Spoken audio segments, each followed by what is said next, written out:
ഞാൻ ഈ ഭൂമിയിൽ ജീവിക്കുന്നതും ഖബറിൽ പോയാൽ ജീവിക്കുന്നതും മഹ്ശറിലെത്തിയാലൊക്കെ എൻ്റെ ഉമ്മത്തിന് വേണ്ടിയല്ലേ. ഇങ്ങനെ ആരും ഉണ്ടാവോ ലോകത്ത്? നമ്മൾ ജനിക്കുന്നതിന് മുമ്പ് നമുക്ക് വേണ്ടി ദ്വാരുന്ന ആൾ ഉണ്ടാവോ?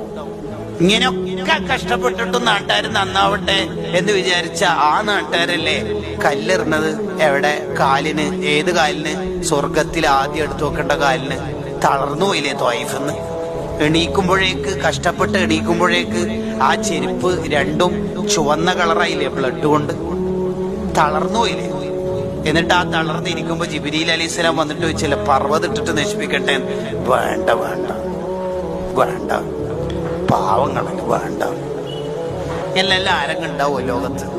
അല്ലാഹു മഹ്ദി ഖൗമി, പിള്ളറാന്ന ഒരു ഫൈനഹും ലാ യഅലമൂൻ, ഒരറിവില്ലാത്തോണ്ടാണ് ഓരോ നന്നാക്കണേന്നല്ലേ ദ്വാരുന്നത്. ഇങ്ങനെ ആരുണ്ടാവോ ലോകത്ത്? നിങ്ങൾ പറയും, എന്താണ് അവിടുത്തെ മനസ്സിന്റെ വിശാലത? എന്താണ് അവിടുത്തെ ഒരു കരുണ?